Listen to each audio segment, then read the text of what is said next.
Jean-Baptiste, je vous salue. Bienvenue aux cours pastoraux enseignés par le prophète Gazo Jean-Baptiste, leader fondateur du ministère du Dieu vivant, sous inspiration du Saint-Esprit. Aujourd'hui, nous allons aborder un thème véritablement important, à savoir le mystère du corps humain. Vous devez faire attention sur l'imposition des mains. La prière elle-même d'abord est mystère. Et le corps humain est fait de mystère. Et dans ce mystère, il y a des choses qu'on n'apprend pas, mais qui se communiquent.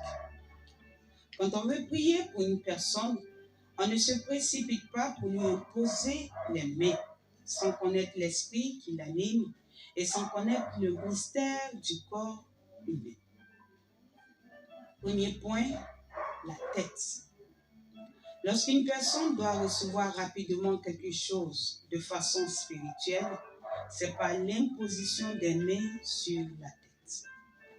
Quand tu imposes les mains à une personne et que tu n'as pas la dimension, c'est-à-dire l'huile, nous parlons des personnes consacrées, après ou pendant la prière, elle peut te communiquer un mal ou un esprit.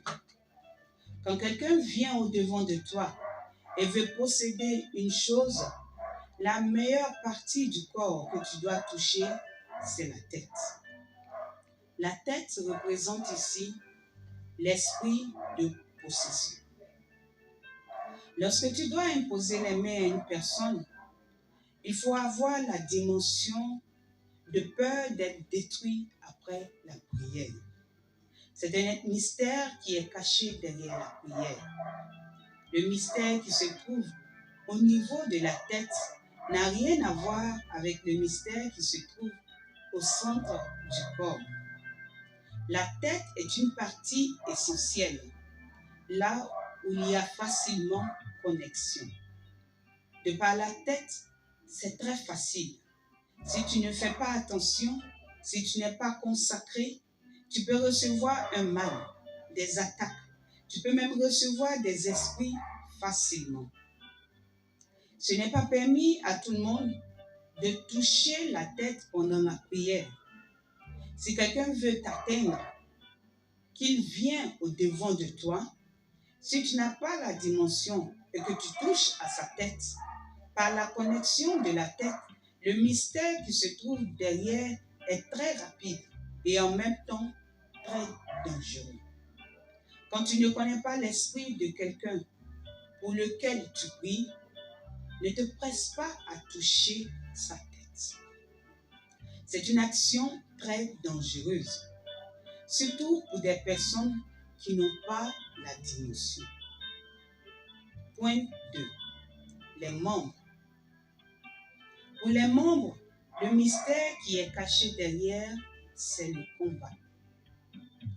Quand tu pries pour quelqu'un qui a un esprit guerrier ou qui est rempli de légions de démons et que tu veux que cela se passe rapidement, mets tes mains sur ses épaules ou attrape ses deux mains et ordonne avec précision, avec foi.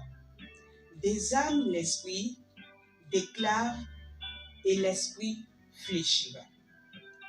Si l'esprit est affaibli et que tu veux que la personne reçoive maintenant la délivrance totale, après avoir désarmé l'esprit, toujours pour ceux qui sont consacrés, tu peux maintenant lui imposer les mains sur le front pour que la délivrance commence à s'opérer.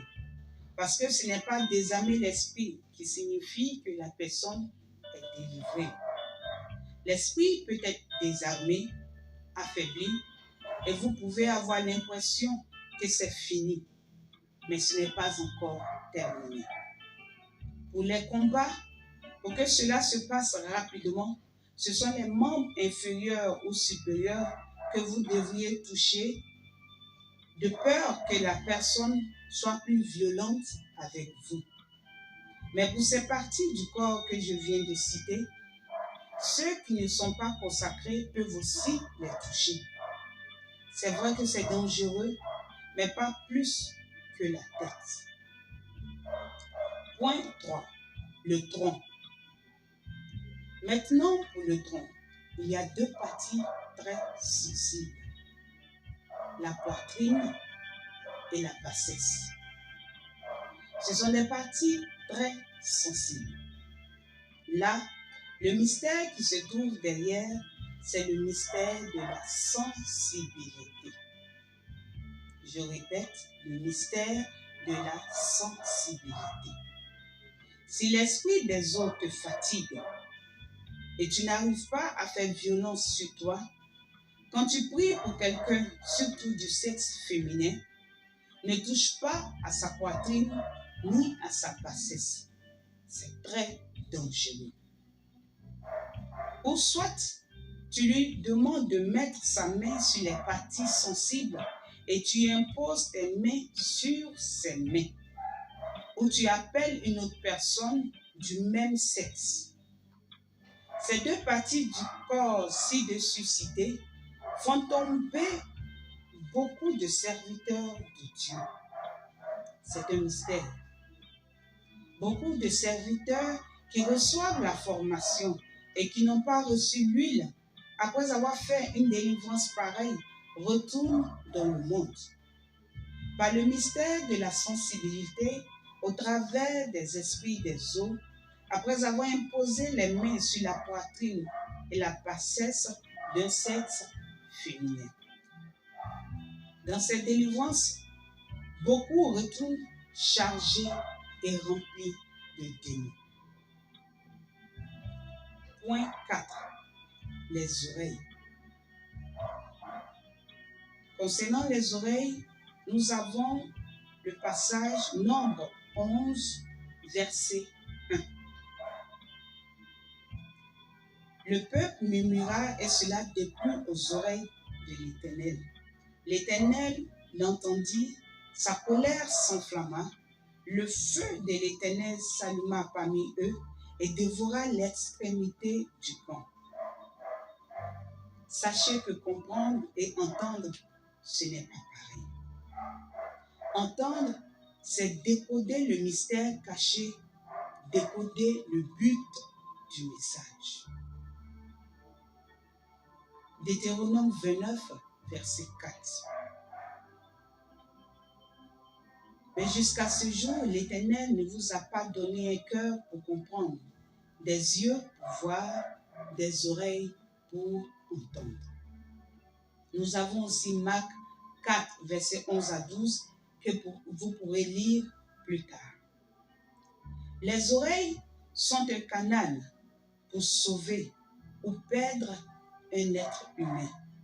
Cela dépend de ce que tu écoutes. Car la foi vient de ce qu'on entend.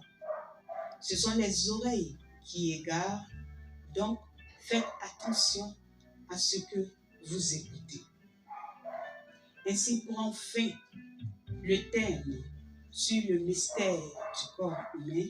Merci de nous avoir suivis et que Dieu vous bénisse.